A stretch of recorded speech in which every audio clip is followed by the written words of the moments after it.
Dear friends, 1854 में Soho England में cholera बीमारी फैल गई थी, जिसकी वजह से बहुत से लोगों की मौत हो चुकी थी। किसी को भी समझ नहीं आ रहा था कि इस बीमारी का रीज़न क्या है, ये सब को क्यों होती जा रही है। सारी अथॉरिटीज़ को ये लग रहा था कि ये हवा की वजह से हो रही है, क्योंकि इस टाइम पर इंग्लैंड की हवा बहुत ख़राब हो चुकी थी। लेकिन तभी इस भयानक सिचुएशन में जॉन स्टोन एक विजनरी डॉक्टर आते हैं, जो इस बारे में डीप रिसर्च करने लगते हैं, अपनी पूरी जान लगा के। फिर एक मैप बनाते हैं। इस मैप में वो फैक्ट्स, रीज़न और लोकेशन मार्क करते हैं इन लोगों के जिनको कॉलेरा स्टार्ट से होना चालू हुआ और जो लोग इस बीमारी से मर रहे होते हैं। इनके ये मैप बनाते ही डॉक्टर जॉन को अचानक रियलाइज़ होता है कि ये सारा डाटा जो उन्होंने मैप पर मार्क किया होता है वो बस एक ही चीज़ की तरफ इशारा कर रहा होता है, और वो चीज़ होता है एक पानी का पंप, जो सोहो के एकदम बीच में लोकेटेड होता है। फिर ये देखकर अचानक उन्हें ये समझ आ जाता है कि कॉलेरा हवा से नहीं बल्कि पानी से फैल रहा है। इसके बाद फिर वो फ़ौरन ये आइडियाज़ और रिसर्च अथॉरिटीज़ को दिखाते हैं और उन्हें पानी की सप्लाई बंद करने के लिए कन्विंस कर लेते हैं, जिससे फिर सब कुछ चेंज और सही होने लगता है। वो लोग पानी को प्योरीफाई करते हैं और दुनिया को एक बहुत बड़ी चीज़ पता चलती है, जिससे बहुत से लोगों की जानें भी बच जाती हैं। ऑथर अपने कैरियर में काम करते हुए इस कॉलेरा की कहानी से बहुत बार टकराए थे, जिसने उन्हें बहुत इंस्पायर किया, बहुत कुछ सिखाया। और सबसे मेन ये कि ये इस स्टोरी पर सर्च करने के बाद उन्हें कुछ ऐसी सच्चाई पता चली जो ज़्यादातर लोगों को नहीं पता थी। ज़्यादातर लोगों को लगता था कि कॉलेरा का पानी से होने का आइडिया जो है वो जॉन को मैप बनाते हुए आया, जबकि रियलिटी ये थी कि डॉक्टर को ये आइडिया बहुत पहले से ही हो रहा था, शायद कॉलेरा पानी से होता है। इन इफेक्ट इस इलाका में कॉलेरा आने से पहले ही 6 साल से वो इस आइडिया पर काम कर रहे थे, और वो मैप जो उन्होंने बनाया था वो तो बस उन्होंने अथॉरिटीज़ के लिए बनाया था, ताकि वो उन्हें कन्विंस कर पाएँ और अपनी थ्योरी को प्रूव कर पाएँ। यहाँ तक कि कॉलेरा पे रिसर्च करना इनका मेन काम नहीं था, ये बस इनकी एक हॉबी और एक साइड प्रोजेक्ट जैसा था, जिस पे वो काम कर रहे थे अपने बोरिंग से काम के पैडल को ब्रेक करने के लिए। और एक और इम्पोर्टेंट बात, जॉन ये रिसर्च अकेले नहीं कंप्लीट की थी, बल्कि इनके साथ एक और इंसान था जिसका नाम हेनरी वाइट हेड था, जो एक चर्च के प्रीस्ट थे, जो कि ज़रा भी साइंस फील्ड से रिलेटेड नहीं है, लेकिन फिर भी वो इस रिसर्च का सबसे मेन हिस्सा थे, क्योंकि इनकी सोच और समझ जॉन से एकदम अलग थी। इसीलिए इस चीज़ से रिसर्च में काफ़ी हेल्प मिली थी, और क्योंकि इनके कॉन्टैक्ट्स लोकल लोगों से बहुत अच्छे थे, इसलिए वो आसपास के लोगों को अच्छे से जानते भी थे, जिसकी हेल्प से ही इन दोनों ने मिलकर डिफरेंट केसेस को इजीली से सॉल्व किया और डाटा जमा करके वो मैप बना पाया था, जो मेन रीज़न था अथॉरिटीज़ को कन्विंस कर पाने का और इनकी थ्योरी को प्रूव कर पाने का।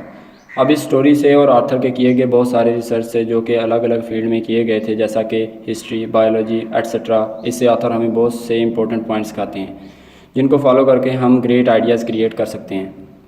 जिनमें से पॉइंट नंबर 1 है नेटवर्क नेटवर्क।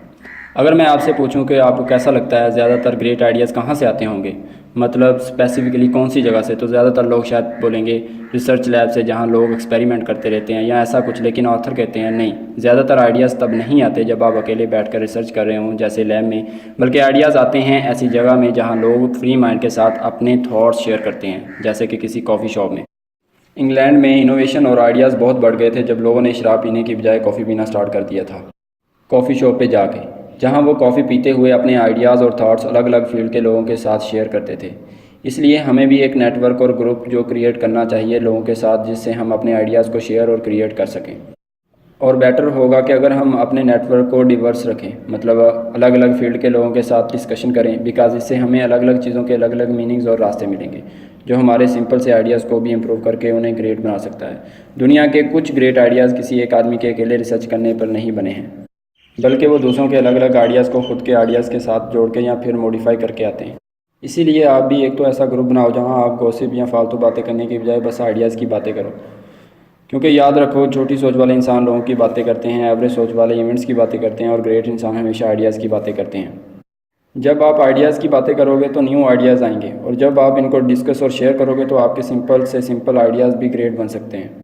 पॉइंट नंबर 2 पे है ब्रेक द पैटर्न। जब कोई इंसान एक सेम रूटीन अपनी लाइफ में रिपीट करता रहता है रोज़ रोज़, तब यूजुअली उसका ब्रेन कुछ न्यू और ग्रेट आइडिया सोच नहीं पाता, क्योंकि उसको ज़रूरत भी नहीं पड़ती। लेकिन फिर जब वो पैटर्न ब्रेक करके कुछ नया करता है, जैसे कि कोई न्यू जगह पे जाता है, नए लोगों से मिलता है या फिर अलग करता है यूजुअल से, तब वो फिर इसका ब्रेन नए तरीके से काम करना स्टार्ट कर देता है, जिससे उसे न्यू और ग्रेट आइडियाज़ आने के चांसेस भी बढ़ जाते हैं। इसलिए आप भी अपनी लाइफ में थोड़ा केओस रखो, इससे आपके ब्रेन को और ग्रेट आइडियाज़ लाने में हेल्प मिलेगी।